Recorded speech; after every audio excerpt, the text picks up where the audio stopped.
we're recording, and I'm going to share my screen to have a little presentation to go along with this. Sorry, just hold 1 second. Okay. Um,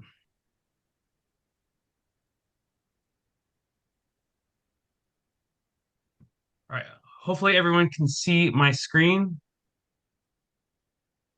Does that everyone see Yes, my? I certainly can. Okay, great. So thank you everyone for joining tonight. And thank you, Mike, for taking your time to share some of your thoughts on prepping for offshore racing. And I mean, it's really obviously delightful to have you share your experience of getting your boat in a position to win the 2014 St. David's Lighthouse Trophy, which is really amazing. Um, so without further ado, Mike, if you give us a little background on Okay. yourself and your sailing. I'm a member of the Chesapeake Station. You can see that I've been since 2008. Uh, my wife and I live in Center City, Philadelphia. If you look at the background, you can see we live in a fully restored 1868 row house. My office is on the fourth floor. Um, and I started sailing because the woman that I was seeing had learned to sail when she was 13. I was in graduate school. I had not yet asked her to marry me. And we went out on a friend's parents' boat, and we had just a wonderful time. So she asked the man who had not yet proposed marriage, uh, rather told me that when I had a real job, we would have a boat. I married her incidentally, and we're still married, and we had a boat after I had a real job. So our first boat was an Endeavor 32, woefully uh, improper for any kind of offshore work. And I worked for the DuPont company for one day less than 21 years. And that most of that, that was when I owned the 32. We moved to Monmouth Beach, New Jersey. I was working in New Jersey for DuPont. We lived in an oceanfront high rise condo, and I could see that the Atlantic was quite Pacific. We decided that we would buy a new boat. And so we bought Actea because I did some research and I liked the way Hinckley built their boats. And then it was just a matter of finding one that was old enough that we could afford her. Connie had to pay for half of it. Uh, so we bought Actea to cruise, and we the first we purchased her in '89, and in 1990 we sailed her, brought her home from Maine because she went to Southwest Harbor after we purchased her. And then in '91 we sailed a round trip to Bermuda, had a whole gale coming home, wonderful first offshore experience. In '92, we took her to the south coast of Newfoundland. It took us 8 days to get there, spent 2 weeks there, and then brought her back to Southwest Harbor. In '94, we went and did another round trip to Bermuda. This time we had 12 hours of 8 hours, of course, 12. Another wonderful experience. Very, very violent funnel passage. And then we were going to go transatlantic in '95, and a friend at a sailing association dinner party suggested we race Marion Bermuda, which we did, and we were bitten by the bug. Um, and so what happened then was we did okay, Marion Bermuda, and I was very full of myself. I knew I'd do well Newport Bermuda, so we did Newport Bermuda in '96, and we were DFL, rather substantially DFL too. It was I was mortified, and I thought, well, you've bitten off more than you could chew. You made a fool of yourself. But George Kumantaros gave the best speech on yachting I have ever heard, and he turned me around. And I decided we would come back in '98. '98 was a super slow race. It took us 162 hours. We did okay, strangely enough. Um, and so we did Annapolis Newport in '99. And then in 2000, it was a race with a stall near the end, and we were seventh in class. We were also seventh overall. We were 4 hours and 22 minutes out of first place. First place was Eric Crawford's Rhodes 42 Restless. And I realized that we could win the Newport Bermuda race. So I walked up and down the docks looking at boats that had done better than we. What did they have that we didn't have? And I began a program of doing those things to Actea. Um, the very first year, to be perfectly honest and upfront, I discovered I had cancer. I didn't care how much money I spent. It was Connie's problem if there wasn't any left. She could support herself. We don't have any children. Well, you can obviously see I was successfully treated. But that sort of taught me that I needed to really think about what we were doing on the boat. So when I bought Actea, she had a roller furling main. We took that out. We put in the spar that you could see in the picture right there. And we started making changes to her. We shortened the spreaders. We moved the Genoa. We built inboard Genoa tracks, so we took 9 inches off the spreaders. When we did that, it was fascinating because we went out in the spring the first day, and oh my God, she was a different boat. That night, the boatyard manager, we always stayed at his house, and I calculated that we knew we'd taken 36 pounds out of the rig, and we did a little basic trig, and we came to the conclusion that an ounce in the rig was about worth a pound of lead on the keel. And I started stripping halyards and doing everything I could do to chase ounces in the rig.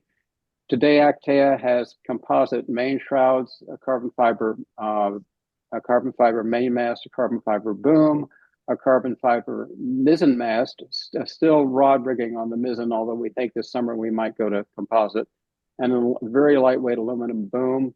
All our halyards are stripped, and we use high-tech sails, as you could see.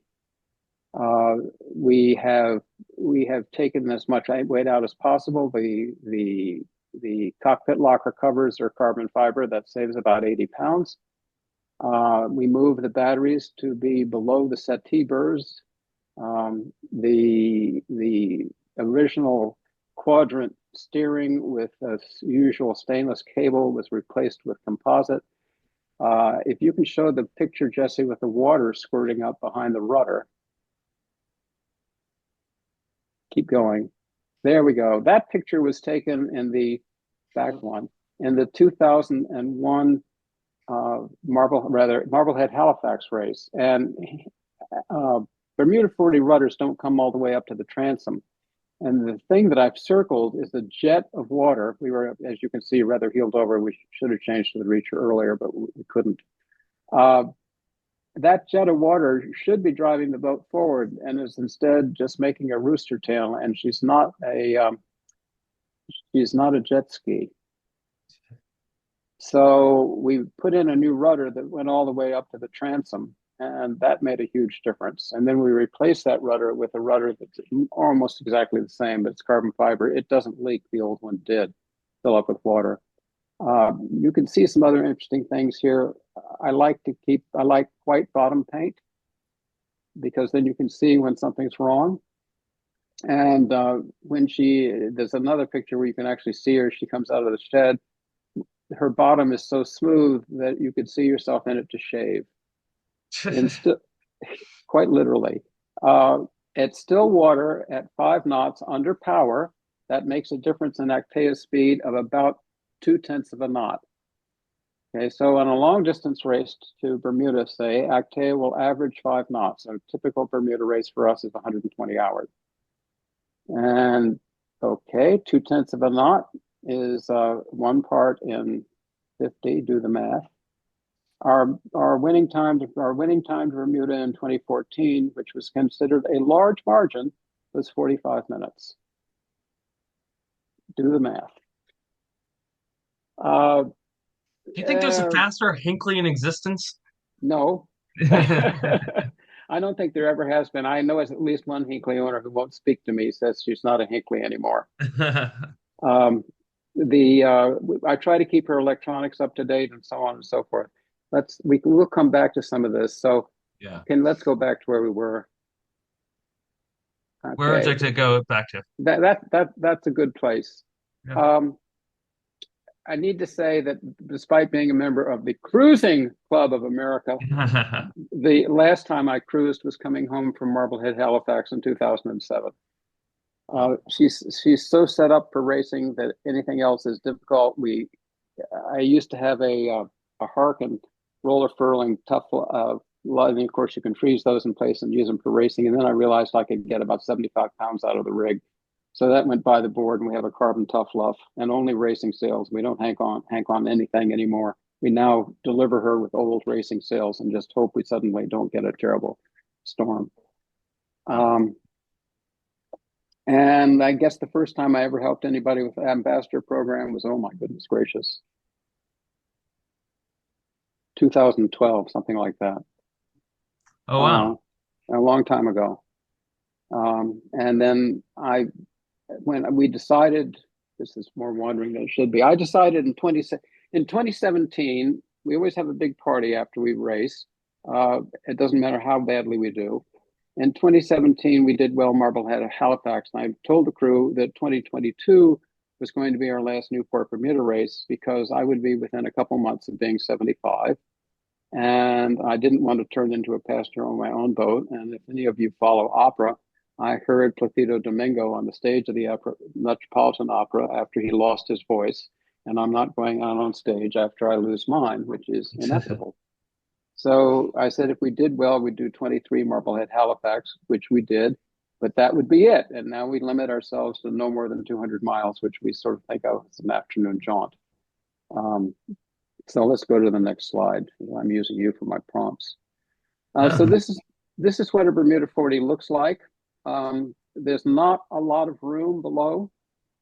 She has 4 usable berths at sea, 2 in the forward cabin, and 2 pilot berths, port and starboard.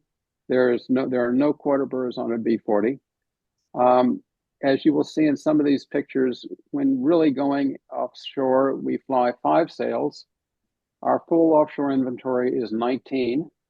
We usually only race with 18. We have 2 reachers, one for light air, one for heavy air, and we just try to decide before the race which one we're going to use. So it's quite crowded below. The cockpit lockers are large, but it's still quite crowded below. A lot of sails below, and when you start using a lot of sails, it gets to be a mess. So the first thing I look for in crew is people who can tolerate all this.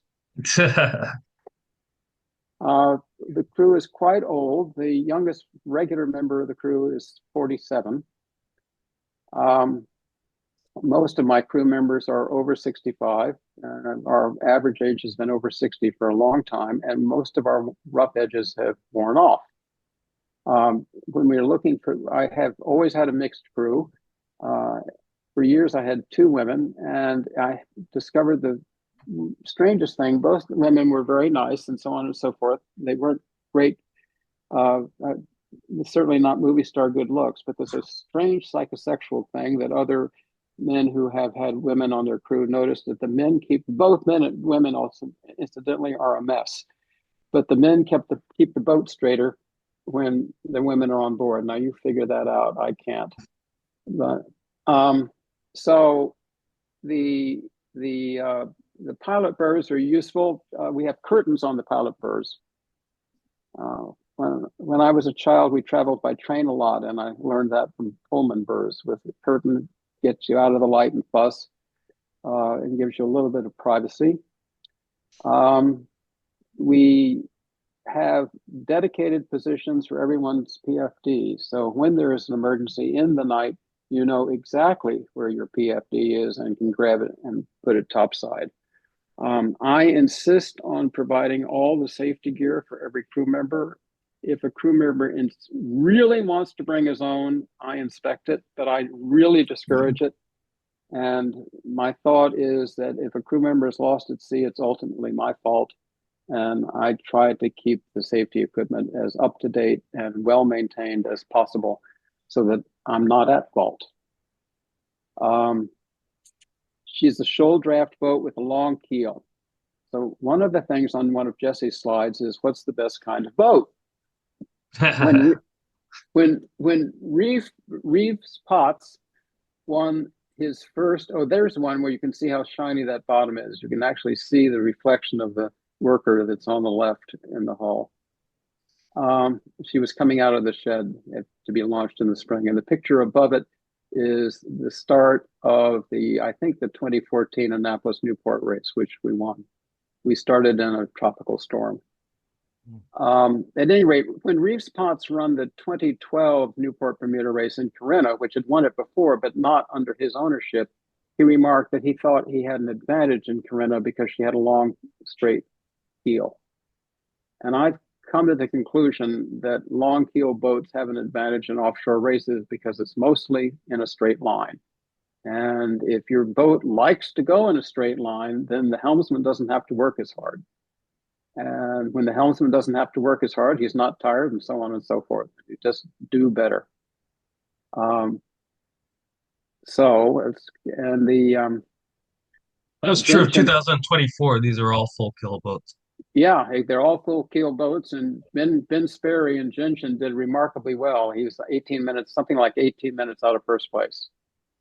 No. Uh, he can easily win in that boat. He's a great sailor, and I could get 2,000 pounds out of that boat quickly. Probably wouldn't still be a classic after you were done with it, though. Well, I pointed out to Ben that all the things that he needed to do, he could undo quite readily. So he could swap back and forth really easily, and still meet his class rules. Looking at the Actea picture below, Oh yeah, sorry. no, Yeah. actually, that's a good one. So looking at the Actea picture below, you can see she's got a long bow. Her entry is not very fine. Uh, there is the bow is quite bulbous, uh, and that has an advantage. It means that when you're doing deck work, you can use your broad, wide, long foredeck to do things like full sails. You're not slowing the boat up.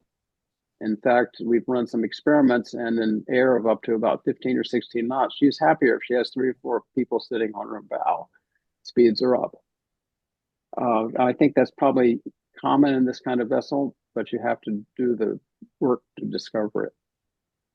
Uh, any questions about the boat in general? Okay, we go back to where we were. Yeah, we'll get to the meat of this. Do you Yes. want to say anything more about your experience going into this, or you want to go right to prep? Now let's talk about getting there. So Just it a took sorry, a Michael, bit. just a quick one for you. Sure. Were there any modifications that you made to the boat and then quickly reversed, or after a season said, you know what, that I went down the wrong path, made a mistake there? Not very many. Early on, we bought first of all the what was then the IMS, but it's now the OR velocity prediction routine. It's just the evolution of the same one. It's very very accurate for Actea. Okay. So accurate that years ago we purchased for $2,000 a copy of it, and then we paid to keep it up. And if we were making a change that would figure in that, we were machine to see whether we liked the result, because that's a lot cheaper and easier than making the change. Gotcha. We've had changes in protocol over the years that we undid. We had for a long time we tried to run the bow from the cockpit, run the boat rather from the cockpit, and we discovered that didn't work. The bowman has to run the boat. The bowman has the most complicated job. And the other thing we learned over time was that the mast man has the most critical job because the bowman can't see what's coming from behind. The mast man can. The mast man has to know at all times what the man on the bow is doing so he can tell the cockpit, because the bow and the cockpit can't hear each other if it's blowing more than 10 or 12 knots. Right. Um, so, but in terms of major changes, not really. We've changed things that were on the instrument panel at the helm and that sort of thing. But no. Oh my goodness, we never should have put that boom in. None of that kind of foolishness. Yeah, got it. Thanks, Michael. So we started doing better, but it was very very slow. Um, I kept trying to simplify Actea. I kept trying to make her easier to handle. And finally, I realized that it was as late as 2010. We were getting our new mizzen, and we did club races in the spring without a mizzen mast. And we had gotten to the point by then we were routinely doing very well in the club races. Actually, we were usually winning them. And without the mizzen mast, we couldn't even come close. We were junk in every race. I realized we needed that mizzen, and that confirmed the opinion that I've had for a long time, that I believe that for offshore races, yawls are the best craft. When you I say don't. that, did your upwind performance change I, much? your upwind performance in the yawl is about 98% of a sloop, and long distance races don't usually have a lot of upwind. But even if they do, you can do well. In the 2008 Newport Bermuda race, we had something like 48 hours hard on the wind and over 30 knots. And we were racing under mizzen and number 3 Genoa, which is our rig for that kind of weather. We were hard on the wind, and we didn't win anything, but we put in a very creditable performance. Even with that hull, it was miserable. It was so wet that it turned on the heat to try to dry it out in the Gulf Stream, if you can believe it. Um, I How made much the did your, crew.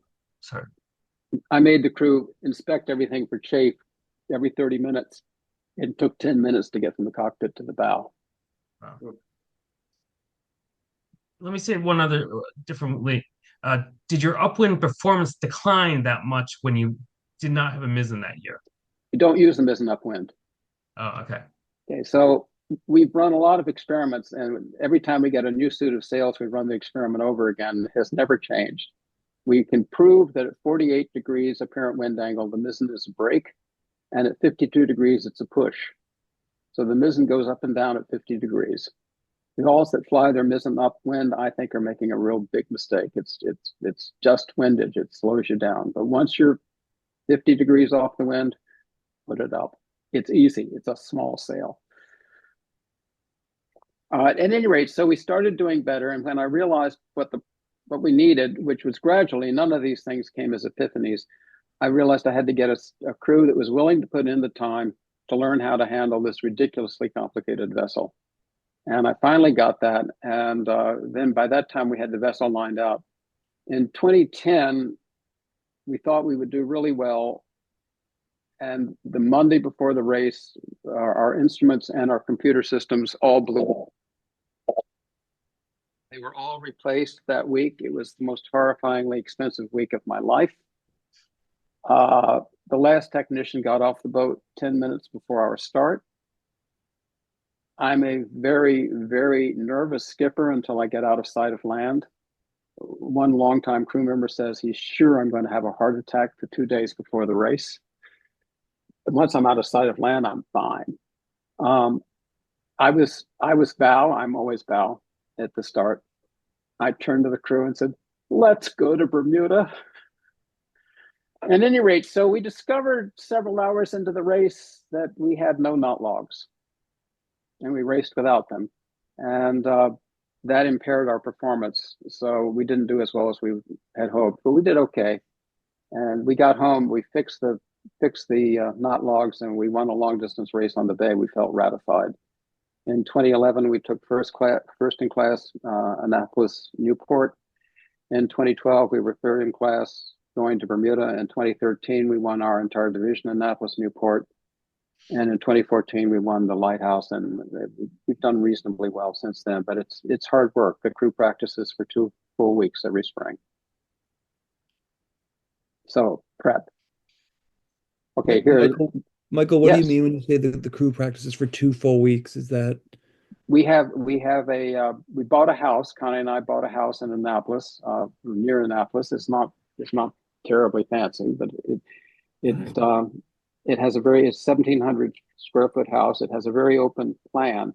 We can sleep 11 each in their own bed. So in the spring, we have a week of practice. It's actually 5 days. We go out every day, all day. It doesn't matter if it's no wind or if it's 40 knots, we go out. And then we have a week off so that those crew members who are still working can go to work. And then we have another week of practice all day, every day. And the nice thing about practice is that if you do an evolution and you don't like it, you can go back and do it another 20 times. You can't do that when you're racing. Actually, this picture shows us under jib and jigger in the Baltimore Harbor Cup. That's Baltimore's the city of Baltimore we're racing into. And you can instantly see we needed to dress up on the mizzen halyard. But this is our rig. This race, I think it was blowing about 34, 35, cold too. But that's our number 3, and our mizzen and the main is furled and on the boom. And we're hard on the wind and doing as well as the sloops were. Um, So prep. Offshore racing is the most random sport I know. And I think it's the skipper's job to remove randomness. So we all try, and I usually lead the effort, to find things that can go wrong and to keep them from going wrong. Um, and it's a matter of going through it carefully. For instance, Bermuda 40s originally had a rather small stainless steel helm. You couldn't control your helm very well. We kept getting bigger and bigger ones. And if you look in the picture that's up there, you can see she's got a 48-inch carbon fiber helm now. This removes a lot of randomness because you can feel every single tweak in the rudder, especially with the composite cables. And so no longer do you wonder where your rudder is, particularly as the instruments will tell you what your rudder angle is. You know exactly where it is. So then you have to be fresh enough to feel all this. We rotate helmsmen every 30 minutes. Everybody steers. Some people are much better helmsmen than others. If the boat completely stalls out and Connie's not on watch, we go below and wake her up. She can get the boat going for us. If you're having a terrible time on the helm, it's perfectly all right to say, I'm having a terrible time, I need to be relieved. But when it's your turn again, it's your turn again. So the helmsman's always fresh, or as fresh as you can be. It's hard to be fresh at, pardon me, oh, well, level with it.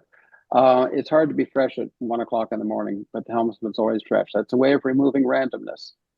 So one of the problems that many crews have is they're famished all the time. One of the men I was talking to earlier before we all started said he was always famished at sea. We try to have 3 square meals a day. This afternoon, I had a correspondence with Eric Wolf, who's a Bermuda racer. We were about food.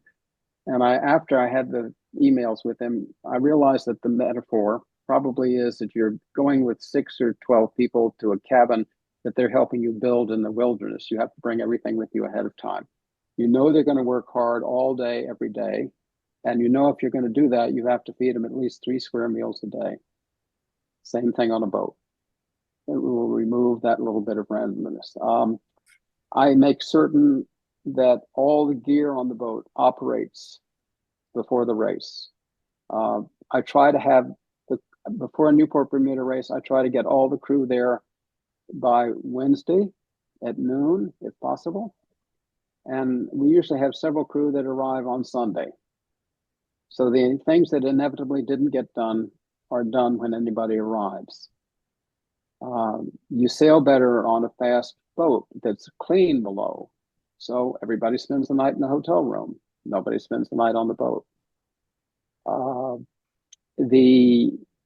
You try to make certain that you don't have. So I usually suggest the size of your duffel bag. I'm not like George Kumantaros. I don't issue them. And some people bring way too much clothing, but everybody tries to be careful about that. You strip all your rigging, as you can see in this, if you really look carefully. You make certain that you know where all the leads are. If you're racing with 19 sails, nobody can remember what to put up when, particularly after you've been racing for 2 or 3 days. So we have a sail selection chart that Jesse has a copy of somewhere. Go to it. Yeah, go to it if you can. There you go. It's on the left. That's for what we refer to as the front end, which is the main mast. And we have another one for the back end. And if you look on the picture, that's right after the 2014, or we just had crossed the finish line. A story there in a minute. But you can see the back end's on top and the front end's below. And on the right, you can see our posted polars and our optimal jibe angles, and also the optimal speed for beating. All that's posted. So the crew looks really happy. We crossed the finish line about 15 seconds before, and we were beginning to straighten up the boat. I take the helm after we cross the finish line. Connie always steers the finish, or George Fallon, our next best helmsman. And the naval architect who's on the crew, but not for that race that year, called and said that we'd won the Lighthouse. We always have a magnum of champagne after we cross the finish line. You can see people are not precisely upset about having won the Lighthouse. Um, so, I think the thing on prep is that every time you take the boat out, sit down with the crew and what went wrong, and how can we be sure it doesn't happen again? It's that simple or that complicated. Questions? Mike, does anyone have any Yeah, questions? yeah, quick one. I think a quick one. Michael, you're definitely addressing a lot of data collection, what we did wrong, and how to manage sales and that sort of thing. Overall, are you collecting a lot of data electronically, Expedition or whatever, and analyzing that, or are you doing a lot of trial and error, kind of in a more analog way? How do you put this all together for your analysis? Okay, so we run Expedition and we collect all that data, and we analyze it occasionally for sales. That's how we came up with we needed a lightweight reacher. But in terms of making the boat go faster, it's usually analog, and it's something we observe during practice. I'll give you a very good example. There are a huge number of sail combinations. Jesse will tell you this too, on any two-masted vessel. So in spring practice this year, we decided we'd try something we'd never tried before. It was blowing between 10 and 16 knots. I think we may have dropped down to 8 a little bit, and it got up to 18 once. We put up the number 3, Genoa staysail, a double reefed main, a mizzen staysail, and a mizzen. And we were going anywhere from 110 to 120% of polars. By the way, we display our polars on deck all the time and tune to them. And the boat was standing up even and going through moderate seas really well with that rig. We'd never tried anything like that. A couple days later, it was very, very light, wind about 5 knots, 6 knots. And we decided we'd try something else. We put up our A2 spinnaker and our mizzen spinnaker and no other sail. And again, we were at or above polars the whole time. So I think the only way you can find these things out is by trying them. So obviously those stories don't apply. You probably all, except for Jesse, all sail sloops. But it's a good time to see what happens if in practice, well, let's try reducing the main and putting up a bigger jib. Or let's try reducing the jib and putting up more main, doing things that you wouldn't ordinarily do, because quite often you'll find that you had a mistake, you had a misconception about the way the boat actually works.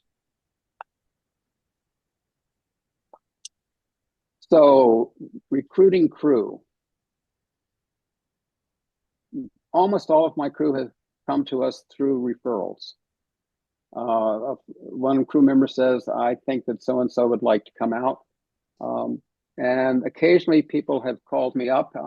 I have a new crew member whom I met last year in Newport, Bermuda. She was there at her daughter was taking a sailing course in Newport, and she was going to take one of the boats home after the race, and she was in Newport, and just by accident we met over breakfast, Connie and she and I, and had breakfast together 2 or 3 days in a row. And she called me up a few weeks ago and said, I'd like to come out. Are you racing? And so she's been on Actea for a couple of days of practice and a race in which we did perfectly, terribly awful 10 days ago. But the thing I look for in crew is compatibility. We can teach you how to sail, but if you don't have the right kind of personality, it's just not going to work. A really vociferously negative remark on Actea is, oh, I do wish you hadn't done that. delivered in about that tone. And that's what we look for, all of us. And if the crew member doesn't fit out, the crew will tell me. We've had several when we had sessions afterwards, they would say, don't ask them back. And I don't. In terms of qualifying, Yeah, I was thinking about this more if you're a first timer, like how you yeah, advise people to qualify for the Bermuda race. I think the thing to do is to pay the most attention you should pay is for the safety requirements. Because if you get all the safety requirements down, first of all, your boat will be safe, and secondly, you'll be pretty well equipped to handle what's going to come at you. Ben Sperry did really well his first Bermuda race, but he's a very, very experienced racer and so on and so forth. And usually a first timer will not do particularly well. They don't have the DFL boats are always a first timer. And the man who was DFL this year, I spoke to all the first timers before the race, and Connie and I left his boat. And after we got out of earshot, Connie said, "There's the frying pan." I said, "Yeah." And I was right. I saw myself. I thought it was just he who found the biggest hole of wind in the ocean. Was No, no. Okay. So the first time I did Newport, Bermuda, I was navigator, I was watch captain, and I was captain. Uh, the We only had 6 of us on board. That's not enough.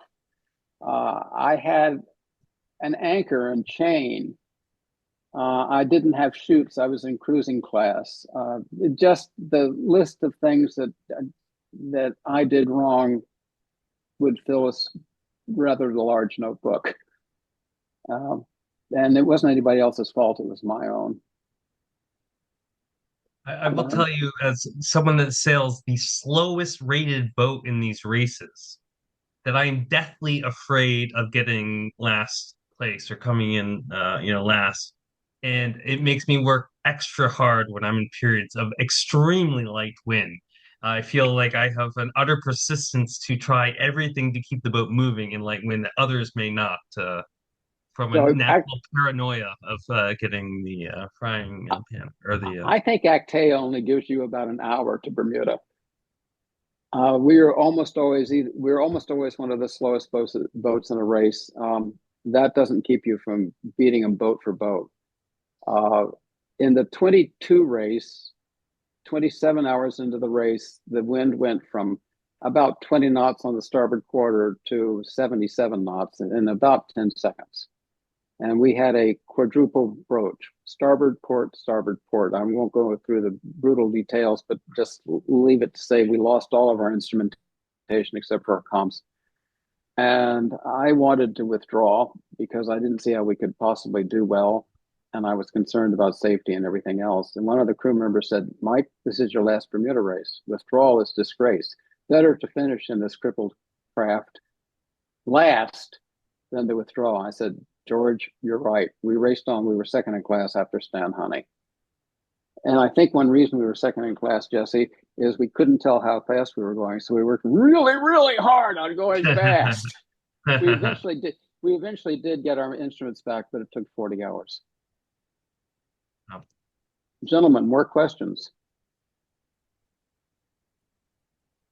Well, if the crowd doesn't have more questions, the next thing, Mike, I was wondering if you could talk about is how your thoughts about preparation change over the years, because you participate in so many events and you're so meticulous about your development of your program. Like, can you take us through whether that is Yeah, just things you looked at for boat prep or with crew recruitment or any aspects of the development over there have time? been lots of things. Let's start with food. I really like to eat well. And I used to always have wine on the boat, and we would have a bottle of wine, and that meant that everybody had just a little bit, not enough to make anyone inebriated for sure, but it made dinners very convivial. And then I realized I didn't want to have convivial dinners because it slowed the boat up. People are supposed to be racing the boat, not having a good time eating dinner. The other thing that we kept working on is the food is still very good, but we've worked on hard. Connie handles the food, and she's had some professional training, but you don't have to be a professional, have any professional training to do this. We've worked hard on making the meals easier and easier and easier to prepare, so that the two cooks, the two watch captains or the cooks, don't have to spend time other than, I mean, you want to be on deck. You want to be on deck sailing the boat. You don't want to be below. Then as long as we're talking about food, I used to serve dinner to everyone at the same time. I realized that didn't work. And then there were people who wanted to eat on deck. And I realized that didn't work. You do not sit on the rail on Actea offshore. Maybe when you're approaching the finish line or when you're starting, sit on the rail. But if you sat on the rail on Actea, she's very low freeboard, as you can see. You'd be so exhausted after 24 hours that you'd be useless. So you don't sit on the rail. The crew would all get in the cockpit and talk and have a very nice dinner. No, you don't want to do that. So about the same time, one crew member got very tired of, we didn't rotate watches. And he said, you need to rotate watches. So I dogged the 5 p.m. to 9 p.m. watch in the two halves.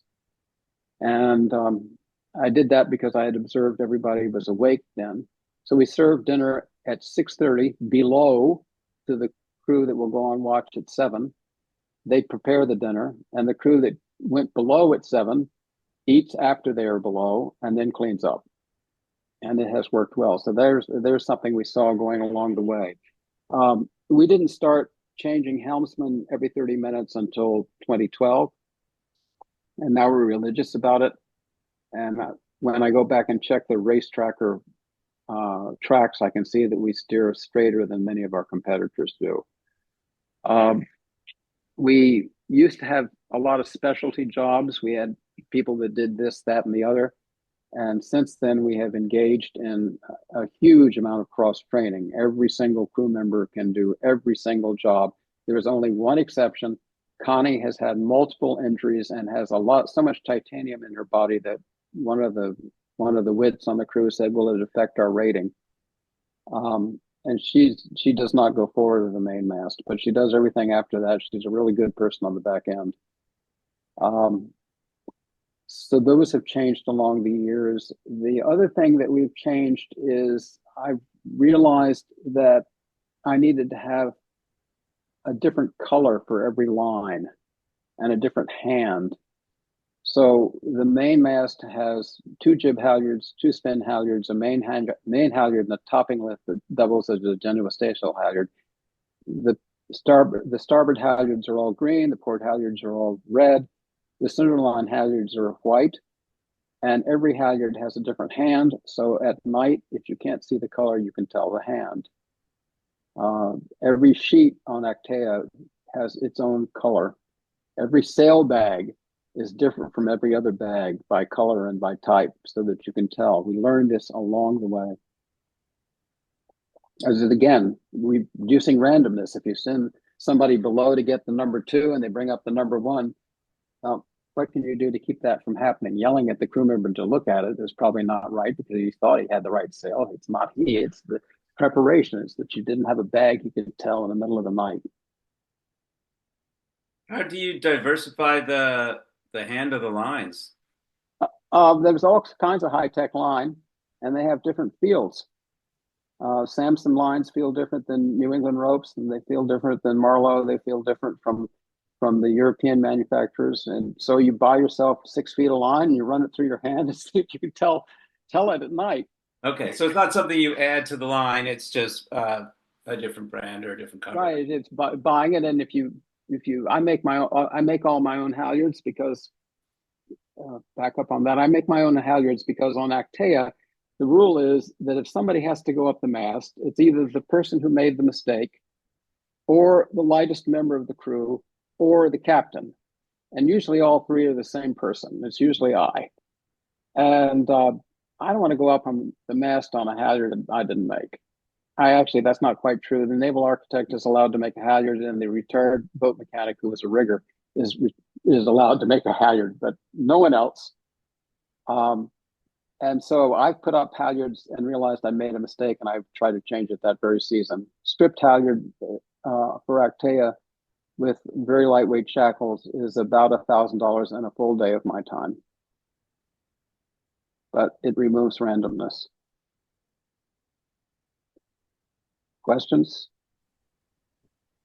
Uh, Michael, you're in good company. You've got a lot of the same insights as Stan Honey and Mike Sanderson. So I'm starting to see some themes and trends, which is Yeah, well, I mean, fantastic. you know, I think that the thing to go by is a remark I made earlier that it's very, very random. I'm a physical scientist, so I used to say that it was the most aleatoric sport I knew, and I realized that this is a word that physical scientists use and classical musicians, but no one else. Um, so you just want to remove that randomness. Yeah, no, absolutely. I completely agree. And question for you, Michael. My friend and I, Matt Stokes, who's an RORC member, are in the process of looking for a boat to purchase in Europe that we can do the Fastnet and Middle Sea race on and compete in a few other events. And we want something that can be sailed by 4 or 5 people because we've got a fantastic core group of 4 or 5 who could do that and we think do well. Any advice on selecting a boat, or Nope, buy is a it sloop. pick a boat and optimize it and I just get the most out of your existing, the boat you choose? I think that when I started racing Actea, people told me, look, if you're serious about racing, why don't you get a boat that will race? And I'm going to let her record speak for itself. I think that almost any boat can be made successful. You just have to pay attention. You can't think that you're going to go out there in a Bermuda 40 with the way she was originally set up and do well. You're just not going to do well. Uh, you can't you can't you can't take a boat that has, if you're going to race overnight, you can't take a boat that doesn't have comfortable berths that allow people to get out of the hustle and the bustle, because there's always a lot, and sleep. And a lot of boats don't have that. But I think that in terms of hull shape and configuration, that with some exceptions, that anything can be made to win. It just requires attention. And do was it always important to you that you enjoyed sailing Actea? And I'm not sure I do, actually. okay. Uh, it's a terrible thing to say. Uh, I, Honesty, please. I like to win. We were out to dinner with a friend, and we were talking. He's not a sailor. He owns a powerboat, but he uses it to go fishing. He's not even an avid powerboater. He's an avid fisherman. And he said to me, I've come to realize that you race because you have to win. And I said, yeah, that's right. The whole crew is that way, incidentally. Um, so I guess if I didn't enjoy it, I'd stop. I don't know. I'm not capable of that level of self-analysis here. Yeah, fair enough. Hugh, I would like to add one correction. The difference between Mike and Stan Honey was that Stan Honey, I don't think, had the Magnum of Champagne on his boat when he won. Um, and just to reiterate the point of the boats, like Karina won 2024. We've seen Karina win many times before.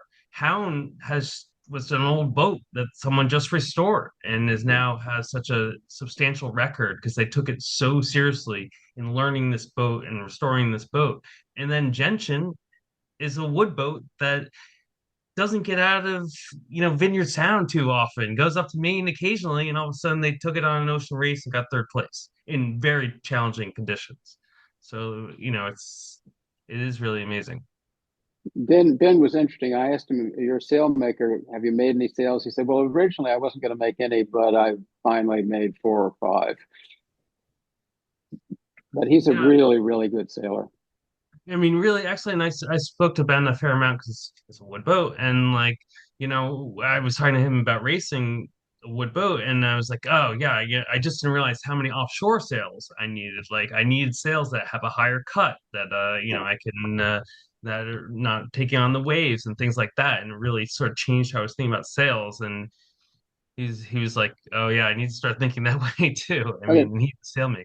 there is one thing about sales that I can say that, and that is that it is absolutely critical if you're going to race to Bermuda that you have something that will get the boat going and absolutely no wind at all. I have only had one Bermuda race where we didn't have a protracted period of very, very light air. Um, I asked Quantum, who has made all of our sales since 1996, for a very light air jib, and they produced one. And I said, this only weighs 5 pounds less than my heavy number one. And they said, well, if we make it any lighter, it won't last because your loads are too high. Actea weighs 22,000 pounds.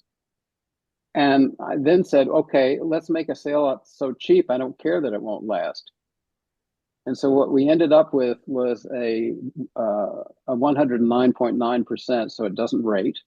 Very, very light sail. I don't think it even weighs 10 pounds. And it doesn't last. It lasts 2 or 3 seasons. It no longer is as cheap as it once was, but it will drive Actea in 2 knots of wind or even less. And it has to come down at 5 knots. It can't take any more than 5 knots. So that's a very light air sail, and we use it.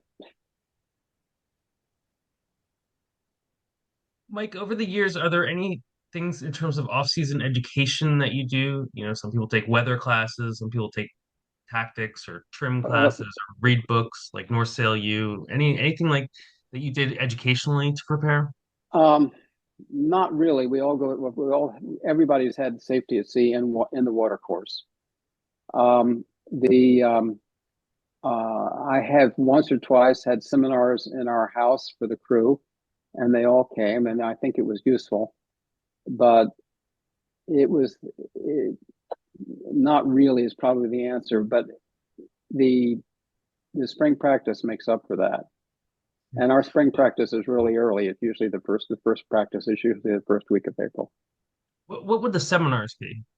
We had a seminar. We had uh, Mike Jones, Mid Atlantic Marine Electronics, who's provided all of Actea's electronics since about 2005, came and talked to us about the use of the instruments because the B&G instruments are very complex and you can get a lot of information out of them, but you have to know how to do it. And Mike's super knowledgeable and maybe not the world's best lecturer. It was not a failure, but it wasn't a grand success. I decided I just wasn't going to impose on them to do that anymore.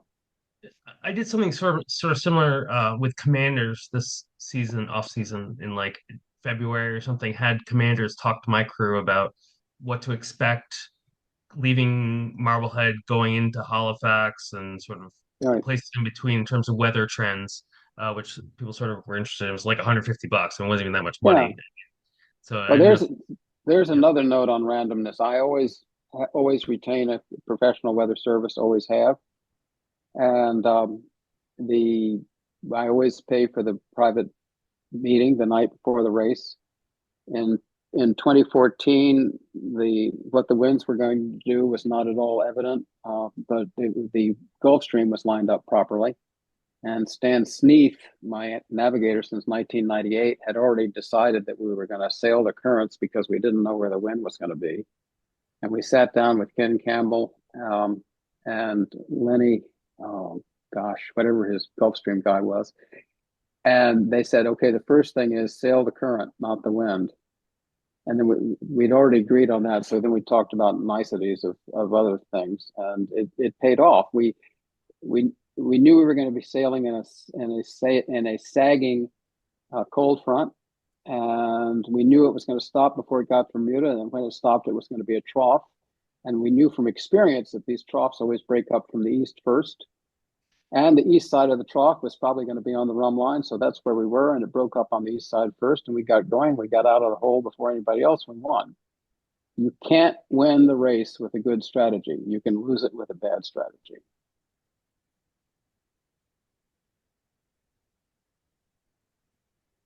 I understand that we're getting short time, so I'll keep this Yeah. moving. Um,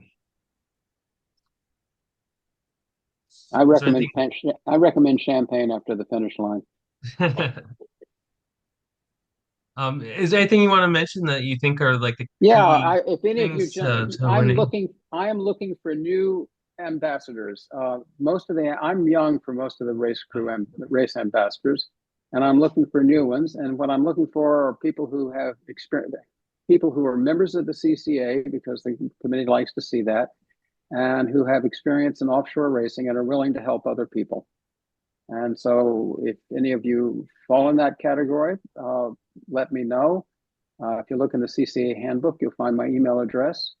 And if you know somebody you think might be interested, please refer them to me. And this is this again another picture of the start of the 2013 Annapolis Newport race. It was rather an interesting first night. We won the race. We won our division by over 5 hours. We finished 8 minutes behind a J120. It gave us a minute a mile for a 465-mile race. And the reason we did that was you can see here that everybody's doing their task without absolutely knowing what they had to do. And that's the reason we did well.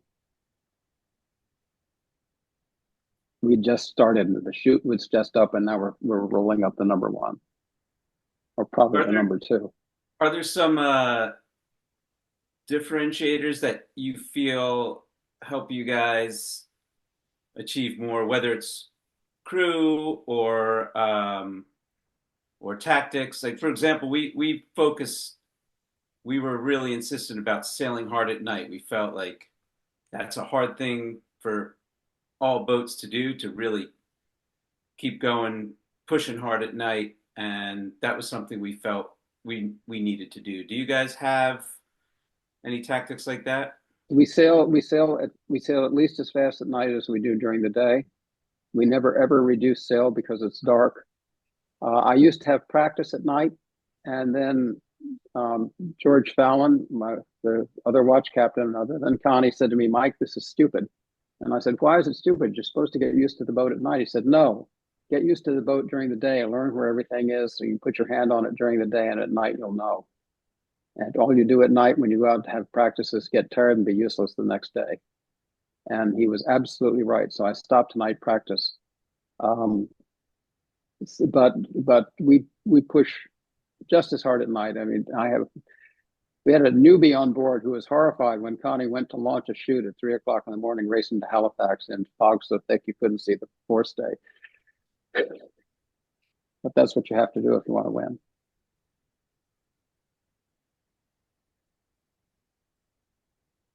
If you gentlemen have any questions, you know how to get hold of me. Don't hesitate to do so. Mike, thank you so much. Really, really appreciate all the insight and your time tonight. Thank Yeah, you, it was Jesse. fantastic. Appreciate learning from you. So thank you for sharing it.